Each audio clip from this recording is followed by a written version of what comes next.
নমস্কার বন্ধুরা, আজ আপনাদের সঙ্গে ময়দা, মসুর ডাল আর ডিম দিয়ে খুবই মজার একটি নাস্তা রেসিপি শেয়ার করব। এই নাস্তাগুলি যদি আপনারা একদিন বাড়িতে তৈরি করে খান তাহলে প্রায় দিনই বানিয়ে খেতে চাইবেন। খেতে ভীষণ ভালো হয়। পুরো রেসিপিটি শেষ পর্যন্ত দেখুন, আশা করছি আপনাদের ভালো লাগবে। আর পুরো ভিডিওটা দেখার পর যদি রেসিপিটি আপনাদের ভালো লাগে তাহলে আমার চ্যানেলটিকে লাইক, শেয়ার, সাবস্ক্রাইব করে আমার পাশে থাকবেন।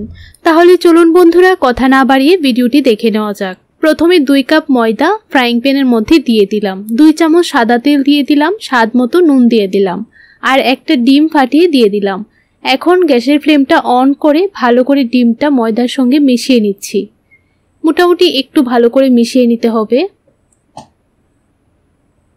একটু মিশিয়ে নেবার পর দিয়ে দিচ্ছি 1 কাপ জল। আমি এখানে ময়দা যতটুকু নিয়েছি সেম পরিমাণ জল দিয়ে দিলাম। এখন জলটা ভালো করে ময়দার সঙ্গে মিশিয়ে নিতে হবে আর একটা ডোতে পরিণত করে নিতে হবে। তখন গ্যাসের ফ্লেমটা একদমই লোতে রাখবেন। লোতে রেখে এইভাবে নাড়াচাড়া করে ভালো করে মিশিয়ে নেবেন। দেখবেন কিছুক্ষণ পর জলটা পুরোপুরি শুকিয়ে গেছে আর একটা ডোতে তৈরি হয়ে গেছে। আরও অল্প একটু ময়দা দিয়ে দিলাম। এখানে ডোটা একটু নরম মনে হচ্ছে, তাই আরও হাফ কাপ ময়দা একটু একটু করে অ্যাড করে দিলাম। তারপর ভালো করে মিশিয়ে নিচ্ছি।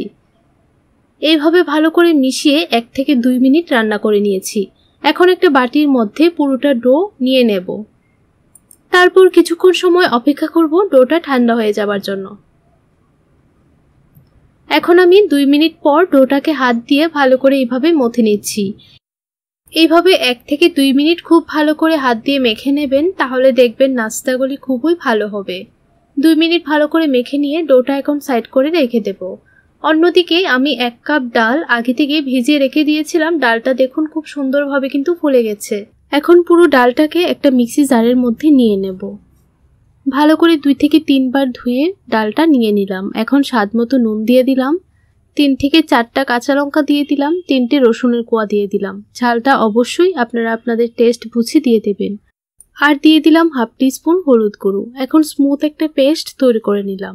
দেখুন এরকম ভাবে ডালটা পেস্ট করে নিতে হবে।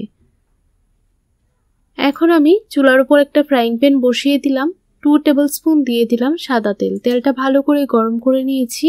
এখন 7 থেকে 8টা রসুনের কোয়া ছোট ছোট করে কেটে দিয়ে দিলাম আর দিয়ে দিচ্ছি একটা পেঁয়াজ কুচি। আপনারা চাইলে রসুন গ্রেট করেও দিতে পারেন বা একটু থেতো করেও দিয়ে দিতে পারেন। এখন পেঁয়াজ কুচিটা দিয়ে দিলাম। ভালোভাবে নাড়াচাড়া করে একটু সময় মিশিয়ে ভেজে নেব। যারা যারা আমার ভিডিওটা দেখছেন ভিডিওটিতে একটা লাইক দিয়ে পুরো ভিডিওটা কন্টিনিউ করবেন। আপনাদের একটা লাইক আমাকে পরবর্তী রেসিপি তৈরি করার জন্য অনেকটাই উৎসাহ জাগায়। এখন অল্প পরিমাণে লঙ্কা গুঁড়ো দিয়ে দিলাম, সামান্য পরিমাণে জিরে গুঁড়ো আর সামান্য পরিমাণে ধনে গুঁড়ো দিয়ে দিলাম। এখন মশলাটা ভালো করে ভেজে নেব। গ্যাসের ফ্লেমটা লোতে রেখে খুব ভালো করে ভেজে নিয়েছি মশলাটা। এখন দিয়ে দেব পেস্ট করে রাখা মসুর ডাল বাটা। গ্যাসের ফ্লেমটা লোতে রেখে মসুর ডাল বাটাটা দিয়ে দেবেন। তারপর পেঁয়াজের সঙ্গে খুব ভালো করে নাড়াচাড়া করে মিশিয়ে নেবেন। এখন 2 থেকে 3 মিনিট এইভাবে নাড়াচাড়া করে রান্না করে নেব। তাহলে মসুর ডালের মধ্যে যে জলটা আছে জলটা খুব সুন্দরভাবে কিন্তু শুকিয়ে যাবে। তাই গ্যাসের ফ্লেমটা লোতে রেখে অবশ্যই রান্নাটা করবেন। এইভাবে 2 মিনিটের মতো রান্না করে নিয়েছি। দেখুন জলটা কিন্তু অনেকটাই শুকিয়ে গেছে। আরও 1 থেকে 1.5 মিনিট এইভাবে নাড়াচাড়া করে রান্না করে নেব। এখন দিয়ে দিচ্ছি 1 চামচ চিনি। চিনিটা দিলে একটু মিষ্টি মিষ্টি লাগে, খেতে খুবই ভালো লাগে। চিনিটা দিয়ে খুব ভালো করে মিশিয়ে নিচ্ছি। আরও 1 মিনিটের মতো রান্না করে নেব। দেখুন ডালটার জল কিন্তু পুরোপুরি শুকিয়ে গেছে। এখন একটা বাটির মধ্যে নামিয়ে নেব। তারপর খুব ভালো করে ঠান্ডা করে নেব আর ঠান্ডা হয়ে যাবার পর হাত দিয়ে ভালো করে ঝুরি ঝুরি করে নেবেন। এখন একটা সেদ্ধ ডিম এইভাবে গ্রেট করে নিতে হবে। আপনারা চাইলে সেদ্ধ ডিমের পরিমাণ আরেকটু বাড়িয়ে নিতে পারেন, একটার জায়গায় 2টো দিয়েও করতে পারেন। ভালো করে ডিমটা গ্রেট করে নিয়েছি। এখন বাটিটা সাইড করে রেখে দেব। এখন আমি ময়দার ডোটাকে একটু সময় মথে নিয়েছি। তারপর ছোট ছোট লেচি কেটে নিচ্ছি। এখন একটা লেচি নিয়ে নিলাম, অল্প একটু ময়দা উপরে ছড়িয়ে দিলাম। লুচির আকারে পাতলা করে বেলে নেব। খুব বেশি মোটা করে বেলবেন না, একটু পাতলা করে লুচির আকারে বেলে নেবেন। আর লেচিগুলি কিন্তু লুচির মতো করেই ছোট ছোট করে কেটে নেবেন। দেখুন এরকম ভাবে বেলে নিতে হবে। আরেকটা লুচি আমি আপনাদেরকে বেলে দেখাচ্ছি। অল্প একটু ময়দা ছড়িয়ে ভালো করে পাতলা করে বেলে নিচ্ছি। দুটো লুচি আমার বেলে নেওয়া হয়ে গেছে। এখন আমি নাস্তাটা তৈরি করে নেব। দেখুন এরকম ভাবে লুচিগুলি বেলে নিতে হবে। এখন একটা লুচির উপর অল্প একটু ডালের পুর দিয়ে দিলাম। ডালের পুরটা হাত দিয়ে খুব ভালো করে ছড়িয়ে দিয়ে দিয়েছি। এখন ভালো করে ডালের উপর দিয়ে দিচ্ছি গ্রেট করে রাখা ডিম। এইরকম ভাবে ভালো করে ছড়িয়ে দিয়ে দিলাম। এখন উপরে আরেকটা লুচি দিয়ে দিলাম। তারপর সাইড থেকে খুব সুন্দরভাবে সিল করে দিতে হবে, যেন পুরটা বাইরে বেরিয়ে না আসে। দেখুন এইভাবে প্রেস করে করে খুব সুন্দরভাবে সিল করে দিয়েছি। বন্ধুরা এইভাবে একদিন হলেও বাড়িতে নাস্তাগুলি তৈরি করে দেখবেন। বাড়ির সবাই খেয়ে খুবই প্রশংসা করবে আর বারবার বানিয়ে দেবার জন্য রিকোয়েস্ট করবে। ভালো করে সিল করে নেওয়ার পর সাইডের অংশটা এইভাবে মুড়ি দিয়ে দিতে হবে, তাহলে খুব সুন্দর একটা ডিজাইনও তৈরি হবে আর খুব সুন্দরভাবে কিন্তু সিলও করা হয়ে যাবে।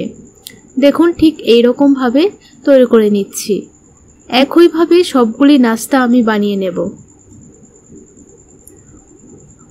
দেখুন বন্ধুরা একটা নাস্তা তৈরি করা হয়ে গেছে। একইভাবে সবগুলি নাস্তা বানিয়ে নেব। আর দেখতে কতটা সুন্দর লাগছে।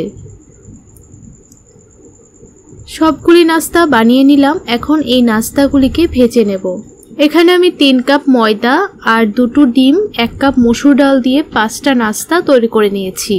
আপনারা যদি আরেকটু বাড়িয়ে তৈরি করতে চান তাহলে সবগুলোর পরিমাণই বাড়িয়ে নিয়ে নেবেন। এখন চুলার উপর একটা ফ্রাইং প্যান বসিয়ে পরিমাণ মতো তেল দিয়ে দিলাম। তেলটা ভালো করে গরম করে নিয়েছি। প্রথমে একটা নাস্তা দিয়ে দিলাম আর নাস্তাটার উপরে এরকম ভাবে তেলটা ছড়িয়ে দিতে হবে, তাহলে দেখবেন উপরটাও খুব সুন্দরভাবে ভাজা হবে আর এরকম ভাবে ফুলে যাবে। যখন একটা পিঠ ভালো করে ভাজা হবে তখন উল্টিয়ে দিতে হবে, অপর পিঠটিও ভালো করে ভেজে নিতে হবে। আর যখন বন্ধুরা এই নাস্তাগুলি ভাজবেন তখন গ্যাসের ফ্লেমটা লো টু মিডিয়ামের মধ্যে রেখে ভাজবেন, তাহলে নাস্তাগুলিও মুচমুচে হবে আর কালারটাও খুব সুন্দর আসবে। দেখুন একটা পিঠ ভালো করে ভাজা হয়ে যাবার পর উল্টিয়ে দিলাম, অপর পিঠটিও ভালো করে ভেজে নিয়েছি। এখন এইভাবে তেল ছড়িয়ে দিচ্ছি যেন উপরের সাইডটা ভালো করে ভাজা হয়ে যায়। যখনই এরকম একটা কালার চলে আসবে তখনই নামিয়ে নেবেন। একইভাবে সবগুলি নাস্তা আমি ভেজে নেব। যেহেতু নাস্তাগুলি অনেকটাই বড় তাই এক এক করে সবগুলি নাস্তাই ভেজে নিয়েছি। আর দেখুন বন্ধুরা দেখতে কতটা লোভনীয় হয়েছে। আপনারা একদিন হলেও বাড়িতে এই নাস্তার রেসিপিটি ট্রাই করে দেখবেন। আশা করছি আপনাদের খুব ভালো লাগবে। তাহলে বন্ধুরা আজ এই পর্যন্তই। দেখা হবে নতুন দিনে নতুন রেসিপির সঙ্গে। আপনারা সবাই ভালো থাকবেন, সুস্থ থাকবেন।